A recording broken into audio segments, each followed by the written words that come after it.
Imagine the life that you would like to live. How would it go? What would you do and what would you be? Well, there's a story that blew up the internet for a bit, and in the words of its narrator, part of it goes like this. When I was 5 years old, my mother told me that happiness was the key to life.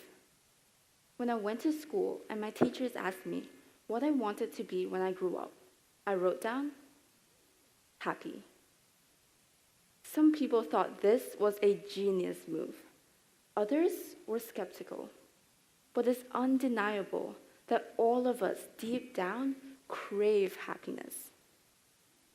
Because we are so afraid of sadness.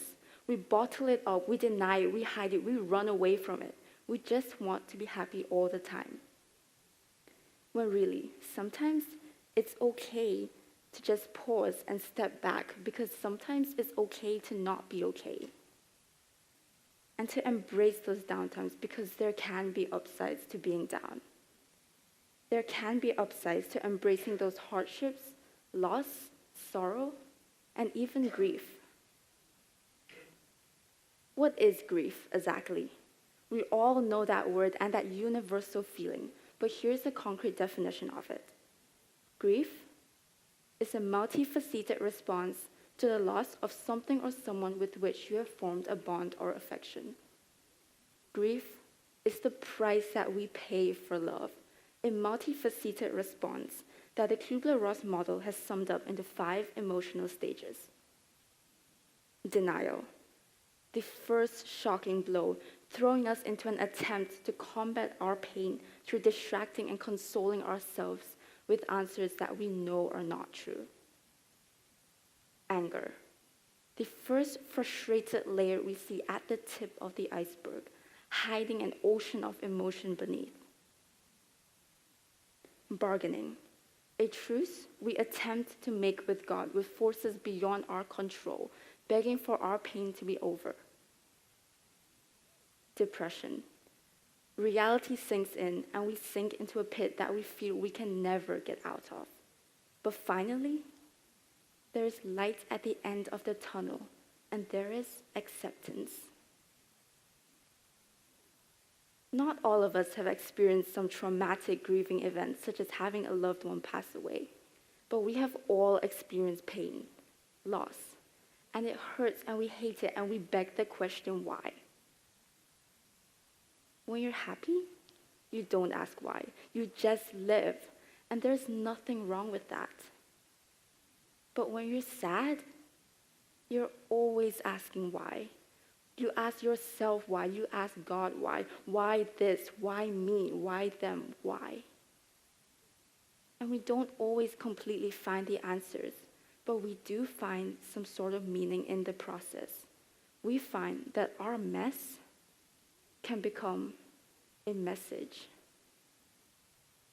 Grief not only heightens your senses, but increases your intuition, your insight, and your ability to reflect. It functions as a timeout, a pause button we press on life so we step back and see things from a different perspective. When you lose something, you gain an attitude of gratitude for what you do have.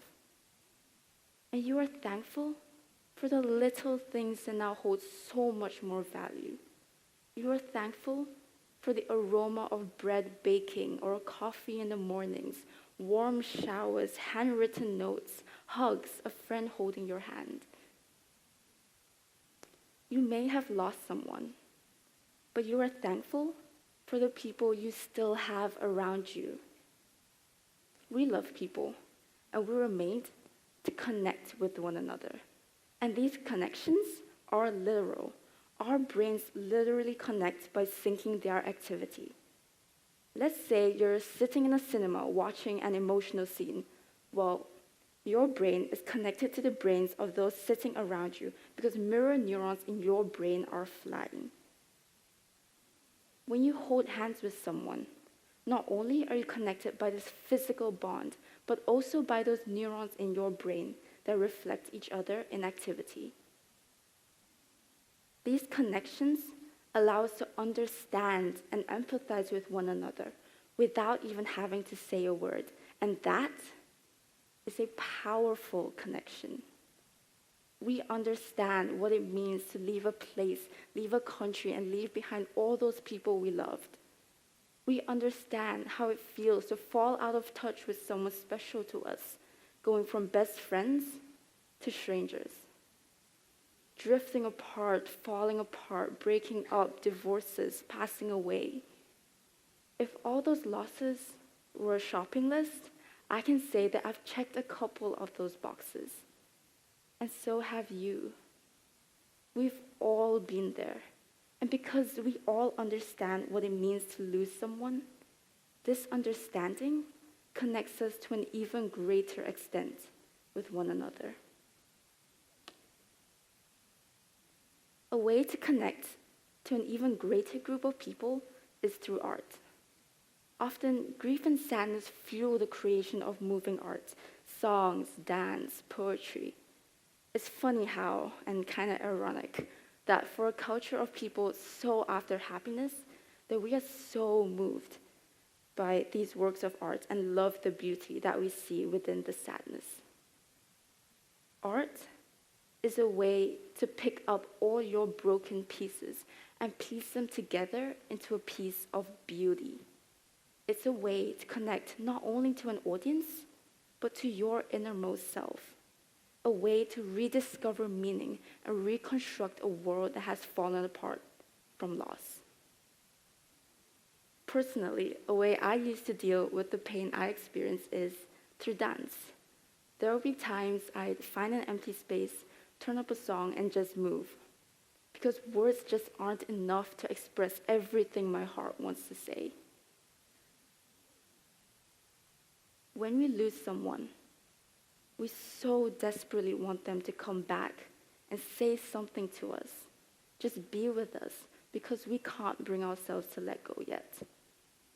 And this story of losing someone, this story of grief, pain, love, and finally, acceptance, that is the story I hope I can convey to you through this dance.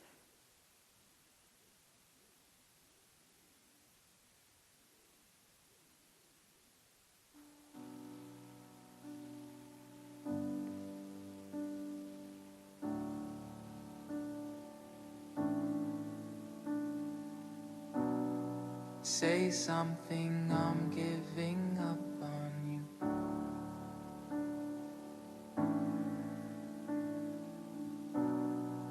I'll be the one if you want me to.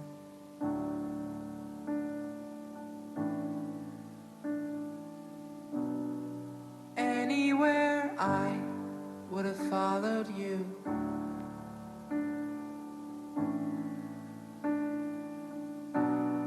Say something, I'm giving up on you. And I am feeling so small.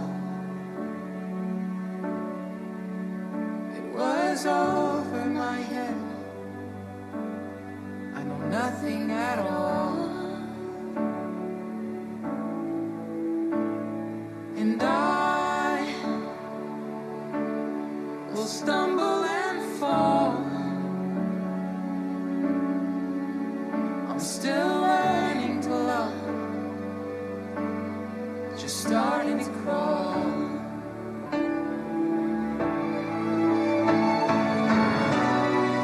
Say something, I'm giving up on you.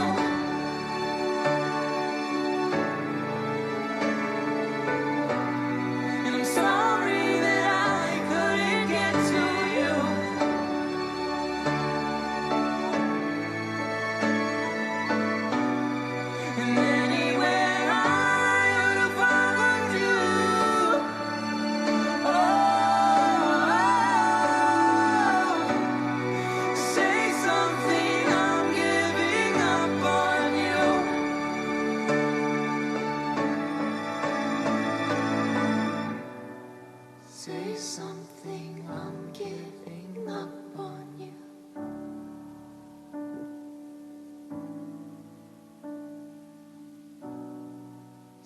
something.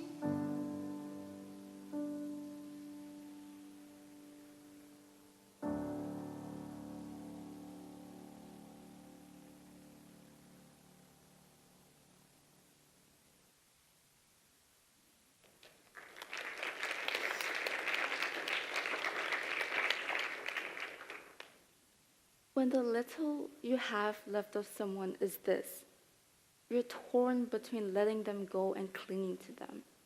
You're angry, you're sad, you're confused. Sometimes you don't know what you feel or what to do. But at the end of it all, you learn to accept.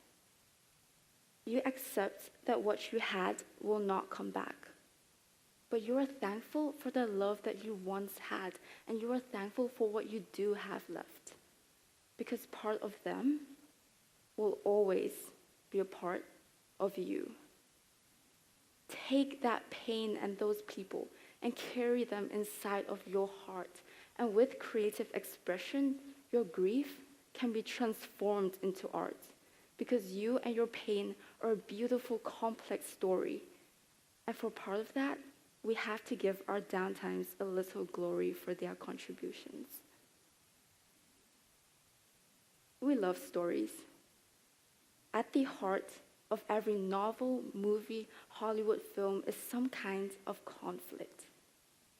Those tell a story that follows a roller coaster of ups and downs that culminate to form some of the most classic story arcs that we all know and love. And at the heart of every story is a character. Character development arcs are so vital to how a story progresses. We cheer on the underdogs who are transformed through hardship, and we connect to them, feeling their hurt and their happiness because they are us. We are that character in our stories. Our stories are not a flat field of grass, but they are ups and downs, majestic mountains and deep oceans that we are called to adventure upon and grow through.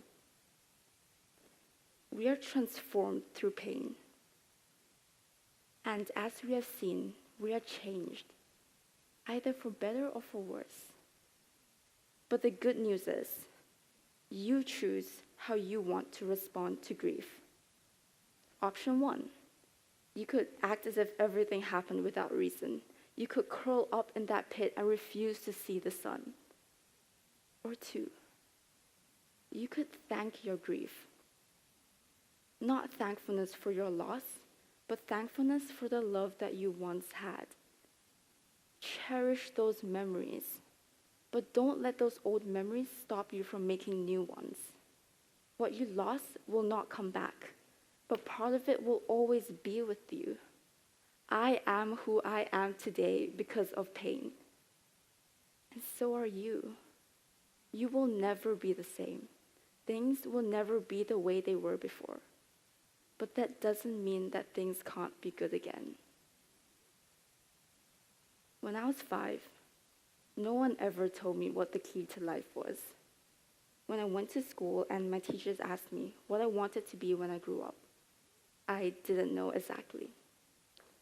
But what I do know now is how I want to live my life, with the full spectrum of human emotion, happiness, sadness, and everything in between.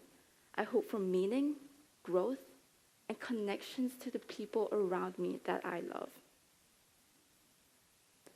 A teacher I have once said that rarely do we get to choose what happens to us in life, but we always get to choose how we respond to it.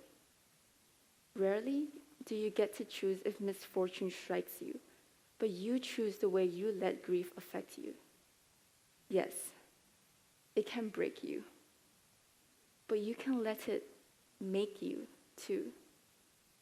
And I hope you choose to let your grief make you into an even more beautiful, strong person, because despite all your ups and downs, you've made it this far. And your story, your growth, is far from over. Thank you.